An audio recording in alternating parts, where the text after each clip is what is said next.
하타케 카카시님의 사연입니다. 20년간 목격되는 검은 옷의 사내.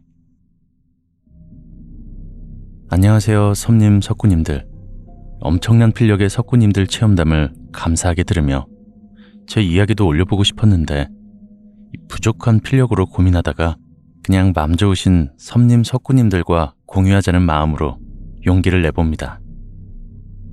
여타 공포 체험담과는 다르게 섬뜩한 무서움도 큰 신비로움도 없지만 제가 처음으로 영적 존재를 경험한 이야기이자 가장 오랫동안 접하고 있는 존재이기에 먼저 공유하고 싶은 이야기입니다.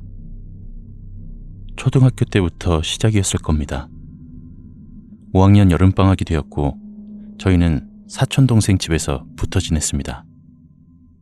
당시에 사촌동생과 저는 비록 멀리 살았지만 방학 때마다 서로의 집으로 오가며 방학의 90% 이상을 붙어 지내는 사이였죠. 어느 날 저희는 그날따라 공부가 잘 돼서 당시의 어린 저희들에겐 나름 큰 상이었던 비디오 한 편과 자유 간식권이 주어졌습니다. 저희는 공포영화를 좋아했기에 나름 둘이서 신중하게 비디오도 고르고 간식거리도 편의점에서 잔뜩 사서 신이 난 상태였습니다. 그때의 그 신난 기분으로 원래 다녔던 길로 갔으면 좋았을 걸 하는 생각이 듭니다. 잘 다니던 길로 돌아가다가 평소엔 신경 쓰지 않던 길이 보였습니다. 당시에 사촌동생이 다니던 그 초등학교 길이었죠. 교문으로 들어가 후문으로 나오면 지내던 아파트 바로 맞은편인 그 길이 그날따라 이상하게 가보고 싶었던 것입니다. 야, 우리 저기로 가볼까? 응? 근데 왜? 그냥 조금 가깝기도 하고 재밌을 것 같잖아. 왜? 무서워? 조금 업된 기분에 그 나이 때 남자아이들의 호승심이 더해진 무언가가 우리를 교문 앞으로 이끌게 되었고 정신을 차렸을 땐 이미 학교 안으로 들어서고 있었습니다. 가로등이 모두 꺼져 있는 데다 밤학교 특유의 을신연스러운 분위기가 오싹했습니다. 다시 돌아갈까 생각할 땐 이미 너무 들어와 버려 귀찮은 것도 있었고 서로에게 겁먹은 걸 들키기 싫은 괜한 자존심이 두려움을 눌렀습니다. 서로 겁먹은 티는 내지 않으려고 애쓰고 있었지만 이미 저희는 평소보다 꼭 붙어 한 걸음 한 걸음 나아가고 있었습니다. 걸음을 내딛고 거의 학교 건물 끝쯤에 왔을 때 저희는 자신도 모르게 서로에게 더 가까이 붙을 수밖에 없었습니다. 화단 끝부분에서 모자부터 신발까지 온통 검은색인 한 남자가 갑자기 나타났던 것입니다. 그 복장만 보면 한때 인기를 끌었던 드라마 도깨비의 저승유와 비슷한 복장이었던 것 같습니다. 다만 셔츠나 넥타이까지 모두 다 검정색이었습니다. 화단 끝 벤치에 앉아 있었던 그 남자는 갑자기 나타났음에도 저희는 처음부터 거기에 그 남자가 있었던 것 마냥 위화감 같은 것을 느끼지 못하면서도 왠지 모를 오싹함에 휩싸여 있었습니다. 그렇게 서로에게 꼭 붙어 나아가는데 그 남자는 갑자기 벌떡 일어섰고 저희는 약속이나 한 것처럼 서로의 얼굴을 바라보았습니다. 그리곤 다시 시선을 그쪽으로 향했는데 그 짧은 순간 그 남자는 나타났을 때와 똑같이 갑자기 사라져버렸습니다. 사촌동생과 저는 몇 초간 굳어 있었고 조심히 걸어 무사히 그 길을 지나왔습니다.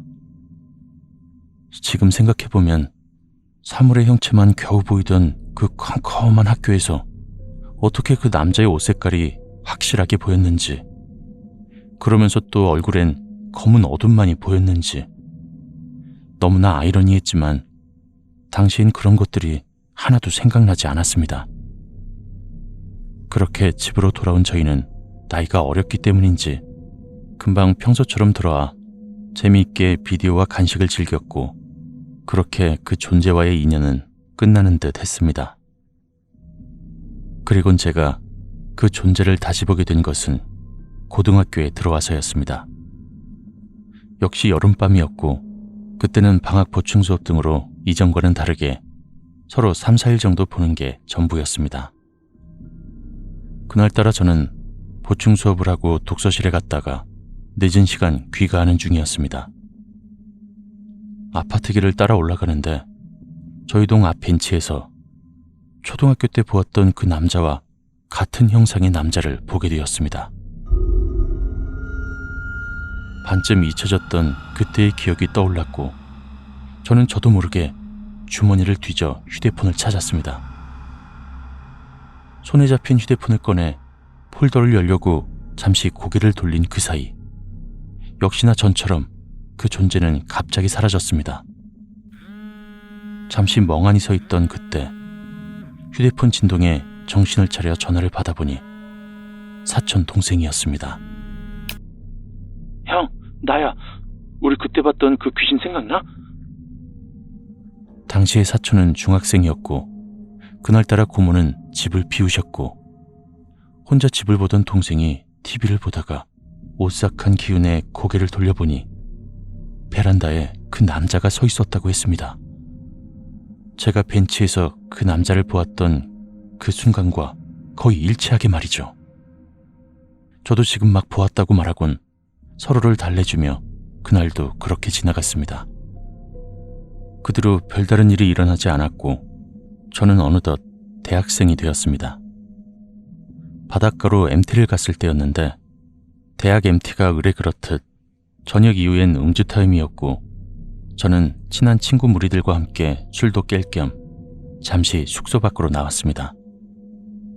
같이 쪼그리고 앉아 수다를 떨고 있는데 마주 앉은 친구의 어깨 너머로 그 남자가 슥 일어나는 것이 보였습니다. 놀란 저는 흠칫했고 옆에 있던 친구가 왜 그러냐며 제 어깨를 쳐서 잠시 고개를 돌린 사이 그 남자는 또 여느 때처럼 사라지고 보이지 않았습니다. 뭔가 잘못 본 것이라고 친구들을 들여보내고 이번엔 제가 먼저 사촌동생에게 전화를 걸었습니다. 아니나 다를까 사촌동생 역시 PC방에 갔다 돌아오는 길 그 남자를 보았다고 했습니다. 이제는 익숙하기까지 한 그의 이야기를 조금 더 하다 들어와 그날도 그렇게 지나갔습니다. 그 다음은 조금 특이했습니다. MT 후 또 몇 년이 지난 그 무렵 저희 집에는 유기견이었던 초코가 들어와 있었습니다.